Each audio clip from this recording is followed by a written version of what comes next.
नमस्कार, मी पंजाब डक. आज आहे 8 मे 2026. मी जात आहे मुखेडकडं. मुखेडहून इकडे धर्माबादकडे जाणार आहे. या ठिकाणून या भागात असल्यामुळे या शेतकऱ्याला एक अंदाज देणार आहे. ही मुखेड हे जवळपास नांदेड जिल्ह्यामध्ये आज आहे 8 मे 2026. तर राज्यातल्या सर्व शेतकऱ्याला सांगू इच्छितो की आणखीन 8, 9 आणि 10 आणखीन 3 दिवसात राज्यामध्ये वातावरणात थोडा बदल राहणार आहे. बदलीचं वातावरण राहणार आहे आणि तुरळक भागात दुपारनंतर 4च्या नंतर पावसाच्या परिस्थिती निर्माण होणार आहे. सगळीकडे पडणार नाही. हे अवकाळी पाऊस आहे, मान्सून पूर्व पाऊस आहे, म्हणून हे विखुरलेल्या स्वरूपात आहे, म्हणून हा अंदाज सर्व शेतकऱ्यांना लक्षात यायचा.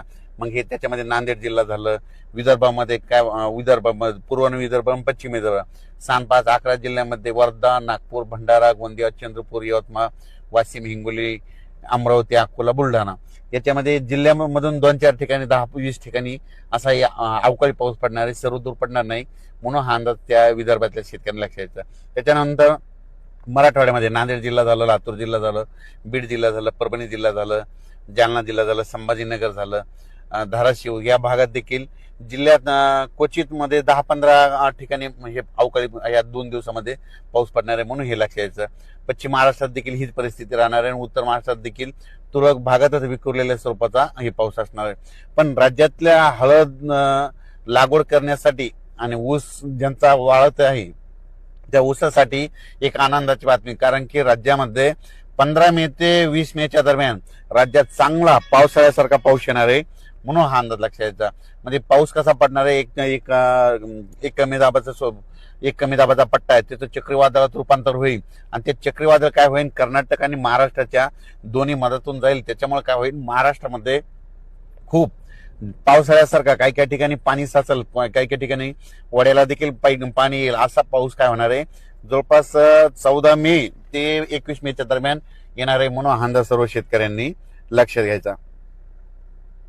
मग सांगायचं झालं तर नाही, हे पाऊस पूर्व विदर्भ, पश्चिम विदर्भ आणि त्या नेमकं पूर्व आणि पश्चिम विदर्भामध्ये शेतकऱ्याची हळदी शिजवायले, तर त्यांना सुद्धा सांगू इच्छितो की तुम्ही काय करा, जवळपास 14 मे पर्यंत तुम्ही तुमच्या हळदी काढून झाकून ठेवा, कारण की 15 ते 20च्या दरम्यान चांगला पावसाळ्यासारखा पाऊस विदर्भात पडणार आहे, म्हणून हे लक्षात यायचं. मराठवाड्यामध्ये देखील नांदेड जिल्हा, परभणी जिल्हा, हिंगोली जिल्हा, हिंगोली, जालना जिल्हा, संभाजीनगर, बीड, धाराशिव ह्या भागात देखील चांगला पावसाळ्यासारखा पाऊस पडणार आहे आणि ऊस शेतकऱ्यासाठी हे जीवदान ठरणार आहे, म्हणून हा अंदाज त्या ऊस शेतकऱ्यांनी लक्षात यायचा. पश्चिम महाराष्ट्रात देखील हे पाऊस खूप पडणार आहे. सातारा, सांगली, सोलापूर, कोल्हापूर, पुणे जिल्ह्याला देखील दिलासा भेटणार आहे. मुंबईला देखील पाऊस पडणार आहे. उत्तर महाराष्ट्राकडे देखील नाशिक जिल्हा, धुळे जिल्हा, नंदुरबार जिल्हा त्या भागात देखील खूप पाऊस पडणार आहे, म्हणून हे अंदाज लक्षात येतात. म्हणजे सांगायचं झालं तर 14 मे पासूनच काही भागामध्ये थोडी बदल व्हायला सुरुवात होईल. मात्र 17 ते 22चा मात्र पाऊस राज्यामध्ये ठिकठिकाणी, काही काही ठिकाणी मुसळधार बी पडेल, काही ठिकाणी रिमझिम पडेल, कुठं सोडून देईल, काही भागात जास्त होईल, त्याच्यामध्ये गारपीट देखील होईल, म्हणून हा अंदाज देखील सर्व शेतकऱ्यांनी लक्षात यायचा. त्याच्यानंतर आता मी इकडे मुख्य तेलंगणाकडे म्हणून तुम्हाला सांगतो, तेलंगणातल्या देखील खूप पाऊस पडणार आहे, म्हणून तेलंगणातल्या शेतकऱ्यांनी अंदाज लक्षात यायचा. कर्नाटककडे भागाच्या बाजूला असल्यामुळं कर्नाटकच्या देखील शेतकऱ्यांनी अंदाज लक्षात यायचा. तुमच्याकडे देखील म्हणजे जवळपास 14 मे ते 22 मेचा पाऊस कर्नाटक आणि तेलंगणा खूप पावसाळ्याच्या पेक्षा जास्त पडणार आहे, म्हणून हे अंदाज लक्षात यायचा. म्हणजे सांगायचं झालं तर कर्नाटक झालं, तेलंगणा झालं, महाराष्ट्रामध्ये जवळपास 14 मे पासून ते 22 मेच्या दरम्यान मान्सून पूर्व पाऊस चांगला पडणार आहे. आणि आजच्यानं तुम्हाला सांगू इच्छितो, पाऊस कंप्लीट 30 दिवस राहिलेला आहे, म्हणून शेतकऱ्यांनी शेतीची कामे करून घ्या. आणि तुम्हाला सांगतो, मान्सूनसाठी सगळ्यात महत्वाची आनंदाची बातमी म्हणजे मान्सूनसाठी जवळपास पोषक वातावरण सगळं तयार झालंय.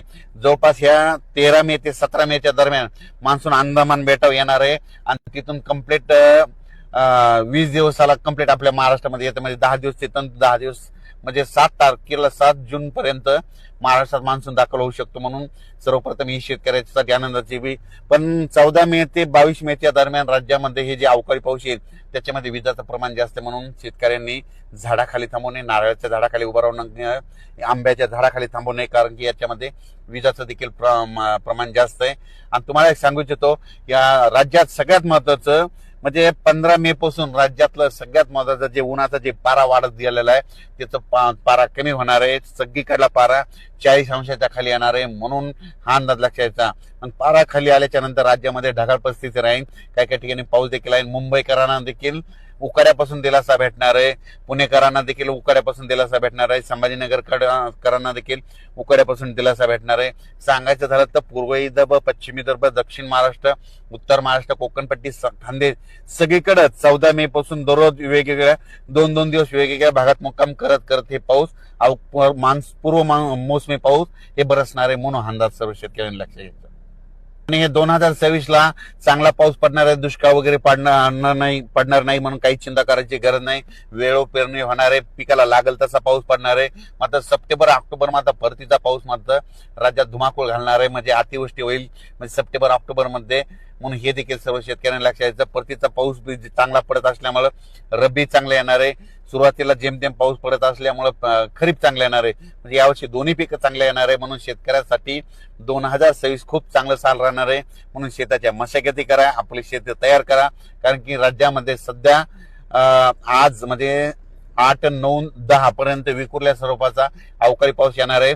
आणि 14 मे ते 22 मेच्या दरम्यान मात्र खूप राज्यात मान्सून पूर्व एक कमी दाबाचा पट्टा जात असल्यामुळे त्याचे चक्रीवादळ रूपांतर होऊन त्या ठिकाणी महाराष्ट्रात चांगला पाऊस पडेल म्हणून हे अंदाज लक्षात घ्यायचा. धन्यवाद.